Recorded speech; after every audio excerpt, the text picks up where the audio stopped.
teman-teman. Wah, jam segini kita enaknya ngapain ya? Hei, Dian, kebetulan sekali kamu datang ke sini. Yuk, duduk. Iya, Put, aku duduk ya. Nggak apa-apa kan? Jadi gini, Put, aku kesini aku pengen belajar, boleh kan?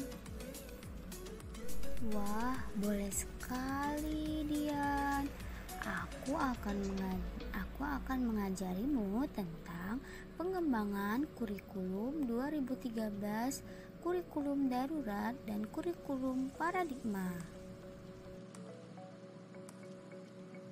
Wah, apa itu kurikulum 2013, kurikulum darurat dan kurikulum paradigma ya, Put? Oke, kurikulum 2013 merupakan kurikulum tetap diterapkan oleh pemerintah untuk menggantikan kurikulum 2006.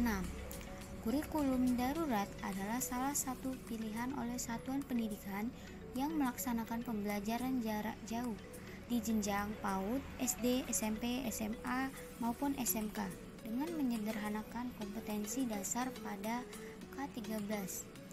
Kurikulum paradigma baru sebagai penyempurnaan dari KTSP 2013 yang diberlakukan secara terbatas dan bertahap pada setiap satuan pendidikan yang ada di Indonesia.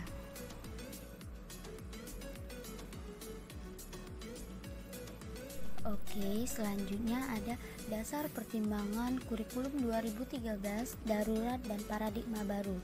Yang pertama, kurikulum 2013.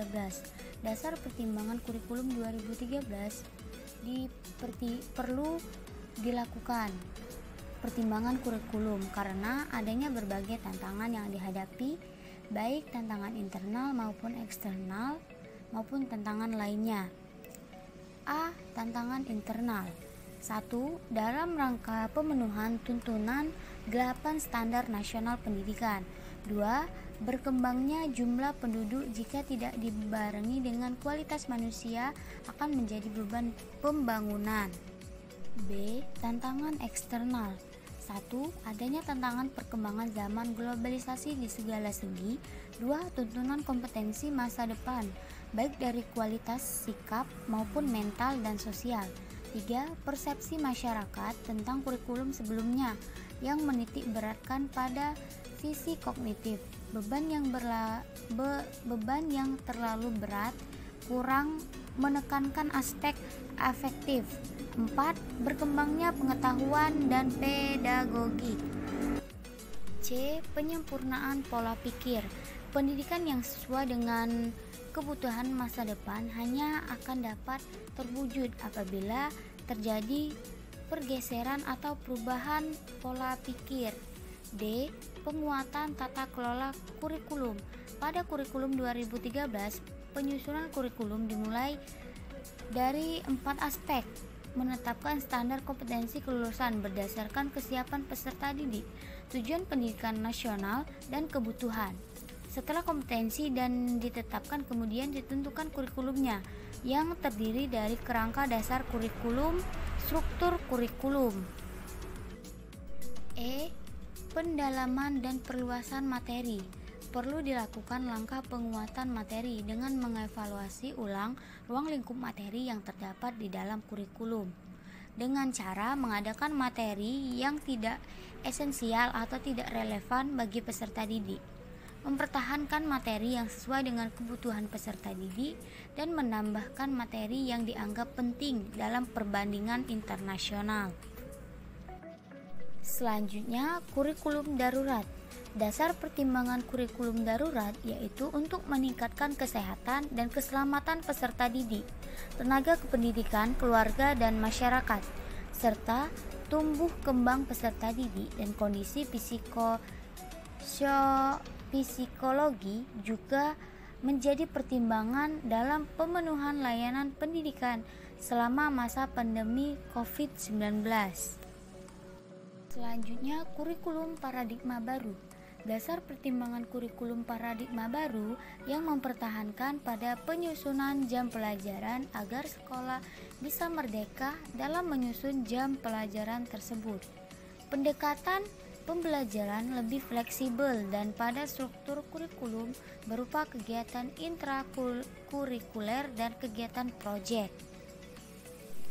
Wah, bagus ya tentang kurikulum. Selanjutnya ada materi tentang apa lagi di dalam pengembangan kurikulum ini, Put? Oke, selanjutnya ada rasiologis pengembangan kurikulum 2013 darurat dan paradigma baru. Yang pertama, kurikulum 2013. Rasionalogis pengembangan kurikulum 2013 menurut kurikulum untuk mempertahankan dan mempertimbangkan aspek peserta didik dalam pelaksanaan kurikulum, sehingga nantinya pada saat pelaksanaan kurikulum apa yang menjadi tujuan kurikulum paradigma dapat tercapai secara optimal. Selanjutnya, kurikulum darurat.